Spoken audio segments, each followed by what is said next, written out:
Shalom, selamat bertemu kembali Bapak-Bapak sekalian di dalam Sekolah Minggu Dewasa Pria Gereja Baptis Indonesia Cibubur. Mari kita berdoa. Bapa kami yang bertahta di kerajaan surga yang mulia, kami mengucap syukur bila pada kesempatan kali ini kami dapat bersekutu bersama-sama di dalam Sekolah Minggu Dewasa Pria. Kiranya Tuhan berkati kami di dalam mempelajari firman-Mu ini sehingga kami akan mampu menyerap dan menangkap apa kehendak Tuhan dalam hidup kami dengan firman yang akan kami pelajari kali ini. Roh Kudus-Mu kiranya menguasai hati kami sehingga kami akan dapat menangkap pelajaran hari ini. Dalam nama Tuhan Yesus saya berdoa dan mengucap syukur. Amin. Shalom Bapak Ibu sekalian, sekarang kita akan memulai pelajaran kita yang ke-11 di mana judulnya adalah menghargai hamba Tuhan.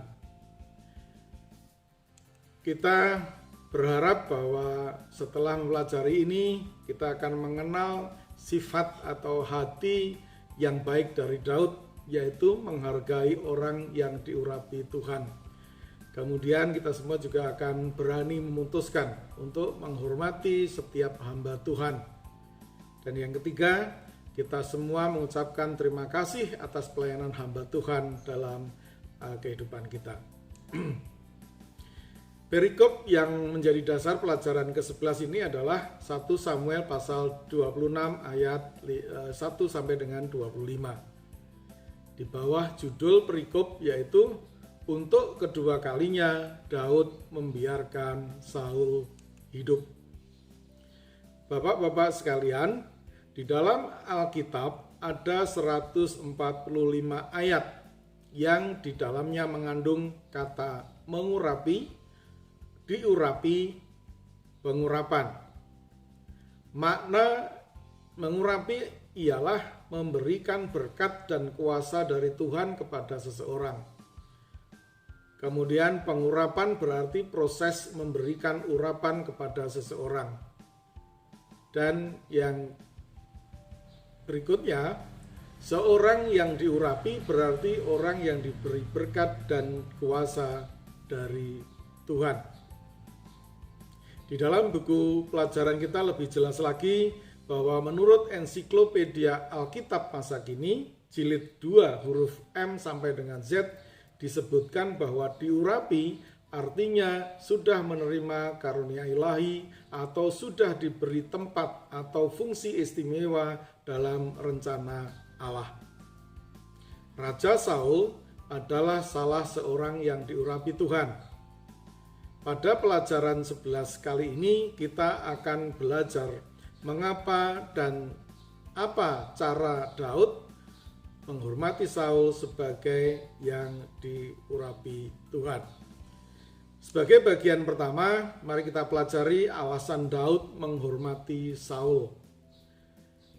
Tadi kita sudah membaca judul perikop pelajaran ini adalah Daud memiliki kesempatan yang kedua untuk membalas Saul. Tetapi seperti yang kita ketahui, Daud tidak melakukannya. Bahkan menolak ketika Abisai, pembantunya, akan melakukan pembalasan itu baginya. Seperti kita baca di dalam perikop ini, Daud dan Abisai berhasil menyelinap ke perkemahan Saul tanpa ketahuan. Tuhan membuat Saul dan pasukannya tidur nyenyak. Daud tidak membunuh Saul dan hanya memotong punca jubah Saul. Satu kejadian yang luar biasa menurut saya, sehingga Daud tidak membunuh Saul karena Saul adalah orang yang diurapi Tuhan, yang diberi tugas khusus sebagai raja Israel. Daud tidak membunuh Saul karena Daud tahu bahwa membunuh orang yang diurapi Tuhan adalah ada hukumannya atau akan dihukum oleh Tuhan. Lihat ayat 9. Contoh di dalam Alkitab, orang-orang yang dihukum Tuhan karena mengolok-olok atau mengejek hamba Tuhan, yaitu yang pertama adalah Miriam yang dihukum kusta karena mengolok Musa yang menikahi perempuan Kus. Kemudian yang pertama tadi diambil dari Bilangan pasal 12 ayat yang ke-10. Kemudian ada tadi contoh dari 2 Raja 2 ayat 23 sampai 24 di mana ada 42 orang mati dicabik beruang karena menghina Elisa yang botak. Bapak sekalian, Daud sebenarnya berhak melakukan yang jahat kepada Saul karena Saul berusaha membunuh Daud karena rasa iri hati dan kemenangan dan popularitas Daud yang melebihi popularitas dirinya.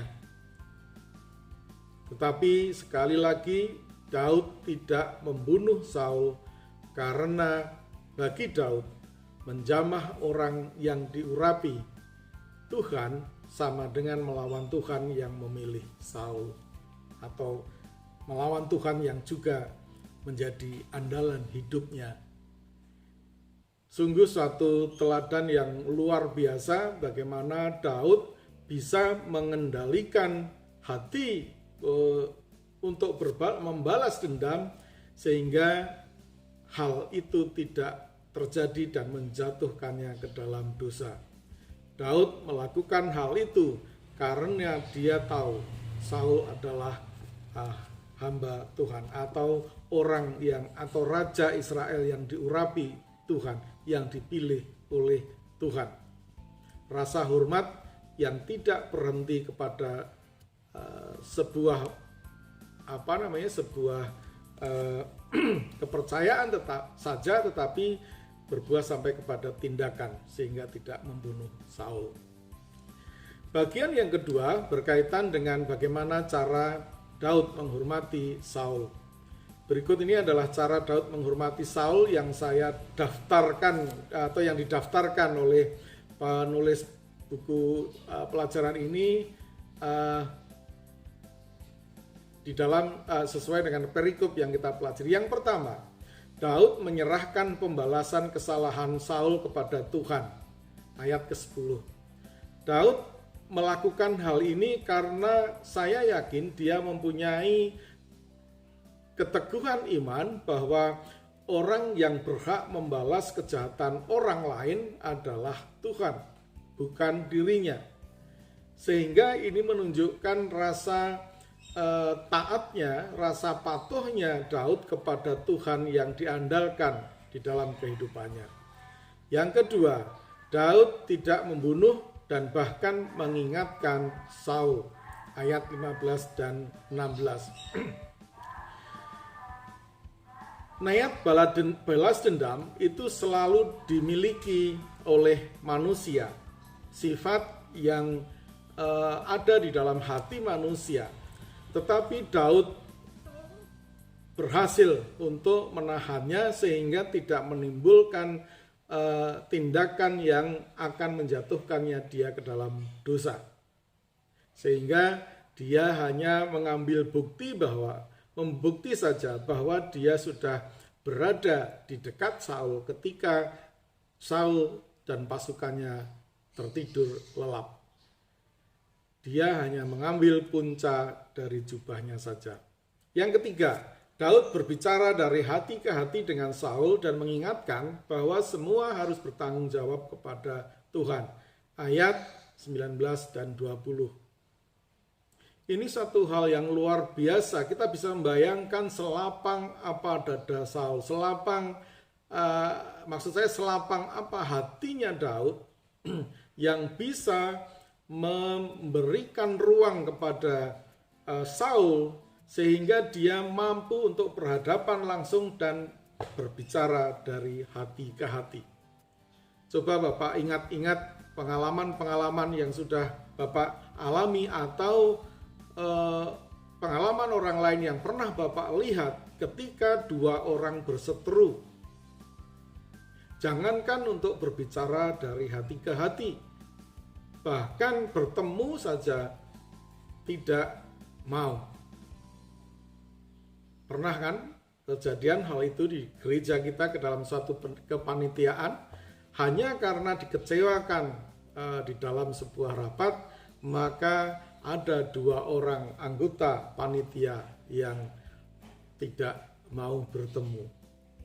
Ini satu hal yang menandakan bahwa saya tidak tahu siapa yang salah, tetapi dua-duanya tidak mampu untuk mengendalikan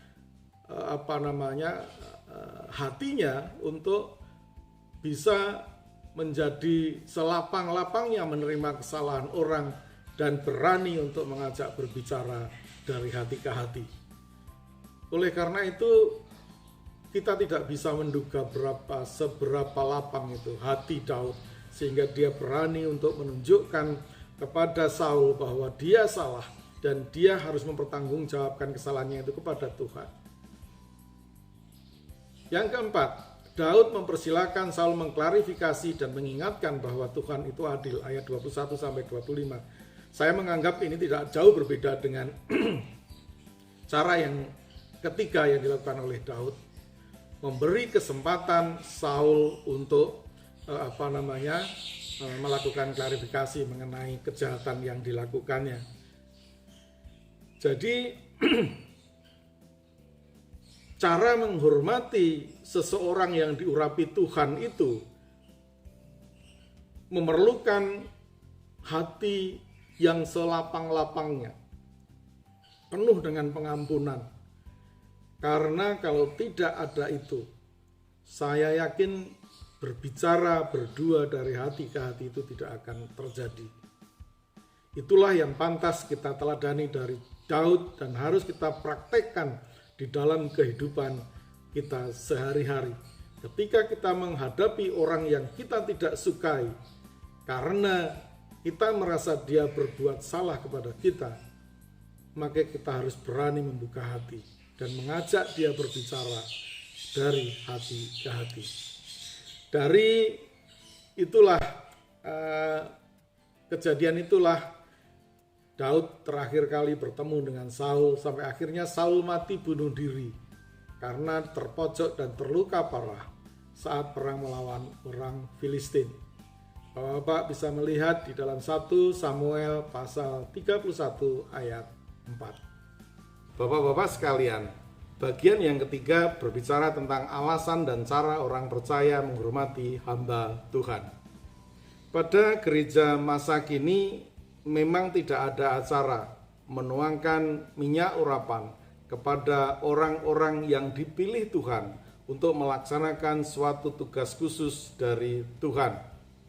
Tetapi Alkitab juga mengajarkan lebih jauh bahwa orang-orang dengan pelayanan khusus bagi pekerjaan Tuhan dapat juga disamakan atau mendapat tugas khusus ini disamakan dengan orang-orang yang diurapi Tuhan sama seperti zamannya Daud dahulu. Efesus pasal 4 ayat 11 menyebutkan bahwa pemberita Injil dan gembala atau pengajar sebagai pribadi-pribadi yang diberikan Tuhan kepada gereja, sehingga kita perlu menghormati mereka. Kita selaku jemaat harus menghormati mereka. Mereka dapat disebut sebagai hamba Tuhan. Jadi orang yang diurapi itu ada 2, jemaat seperti kita dan orang-orang khusus yang diberi tugas oleh Tuhan dan diberikan kepada gereja di mana kita bergabung. Yang sudah disebutkan di atas tadi, memberita Injil, gembala atau pengajar. Nah, menurut Bapak sekalian, selain mereka, siapa lagi yang dapat disebut sebagai orang yang diurapi pada masa kini? Nah, nanti jawabannya mohon diuraikan di dalam WA group kita. Kita bisa mendiskusikan cara menghormati hamba Tuhan nanti dalam WA group kita juga. Seperti yang dilakukan Saul, maka kita juga perlu menyadari bahwa hamba Tuhan kemungkinan melakukan suatu kesalahan, bahkan suatu dosa di hadapan kita. maka kita juga harus mengikuti cara-cara Daud di dalam kita mengkomunikasikan perbuatan salah dan perbuatan dosa hamba Tuhan tersebut.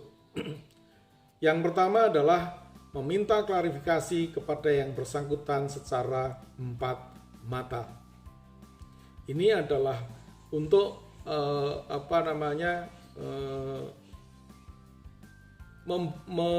menjaga, kalau lebih membatasi kerahasiaan dan sebagainya.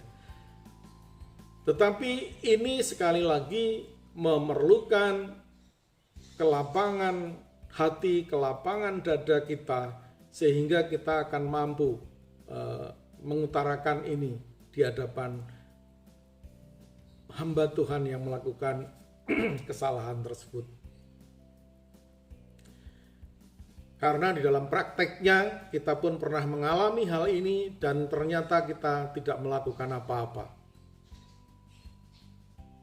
Bahkan dengan pertimbangan atau bersembunyi di balik pertimbangan kemanusiaan dan sebagainya, kita biarkan hal yang menurut kita salah itu berlarut-larut dan tidak ada jalan keluar yang kita tempuh. Dan kita berharap seusai dengan pelajaran ini, kita akan bisa meneladani Daud bagaimana mencari jalan keluar ketika kita menghadapi situasi ada hamba Tuhan yang melakukan kesalahan atau bahkan melakukan dosa. Cara yang lain, kita juga bisa melakukan sesuai ajaran Alkitab, yaitu klarifikasi dengan 2 atau 3 orang saksi.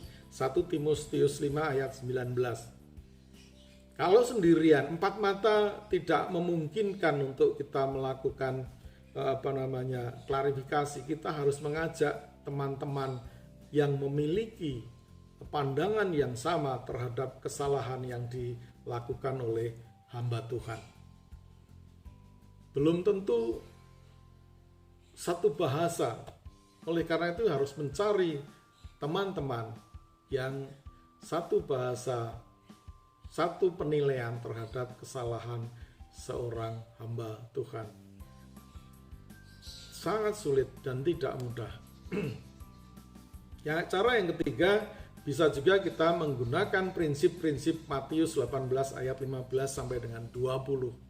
Di sana diuraikan, kalau Bapak-bapak membaca ayat-ayat di sana akan diuraikan hal-hal yang sebetulnya mirip dengan yang sudah diungkapkan sebelumnya.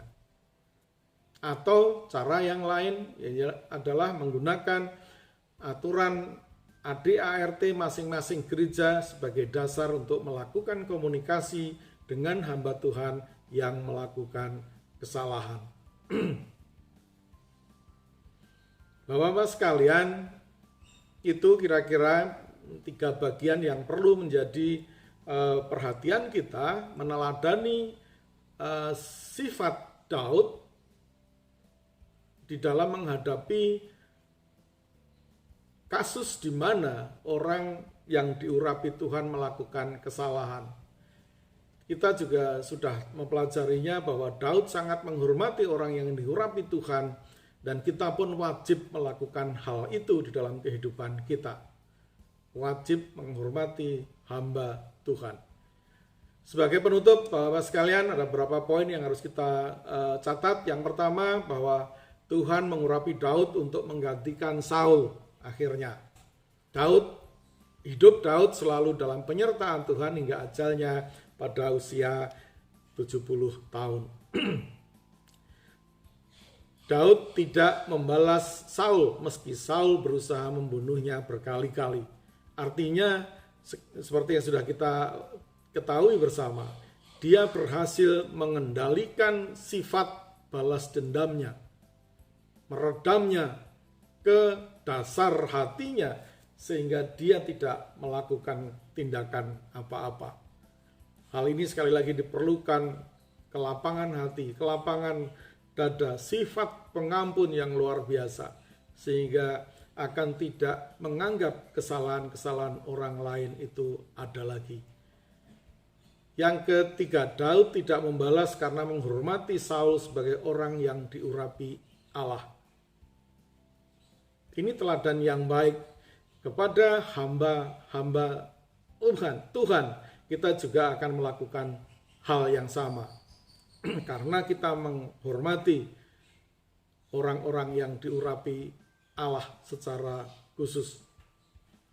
Bahkan tidak hanya kepada mereka, kepada sesama kita saja. Kita juga diajari untuk menjadi orang yang bersifat pengampun seperti yang dimiliki oleh Tuhan Yesus. Sehingga kita akan mampu menjadi orang-orang yang punya sifat mirip dengan sifat Tuhan Yesus.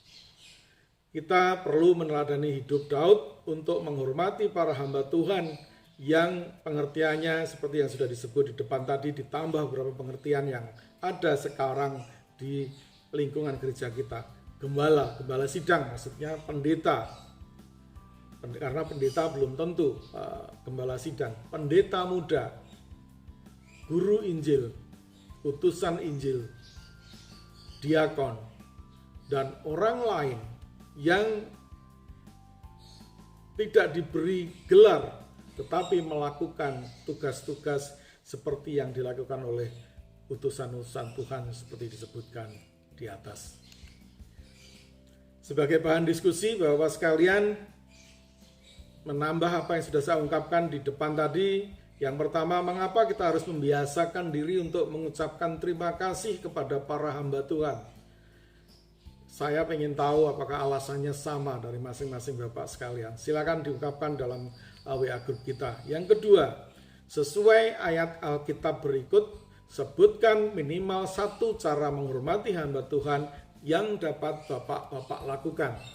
1 Korintus 9 ayat 11. 2 Galatia 6 ayat 6. Ketiga, 1 Tesalonika 5 ayat 12 dan 13.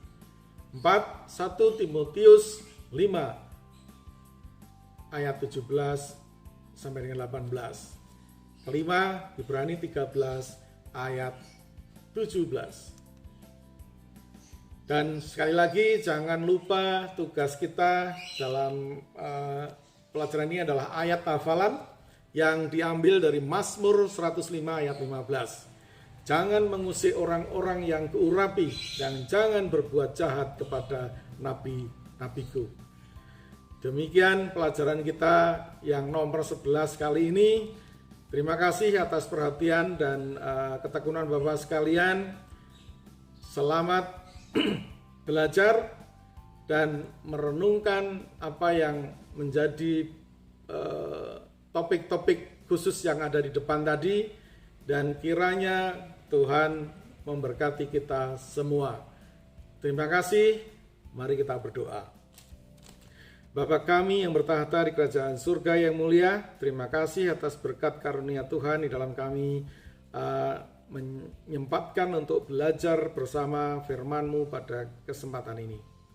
Ajarlah kami dengan melalui Roh-Mu yang kudus agar kami mampu mempunyai sifat seperti Daud, menghargai orang yang Tuhan urapi, yaitu para gembala sidang, pendeta muda, diakon, utusan Injil, dan lain sebagainya. Dalam nama Tuhan Yesus kami berdoa dan mengucap syukur. Amin. Shalom Bapak-Bapak, sampai ketemu pada pelajaran yang ke-12. Tuhan memberkati.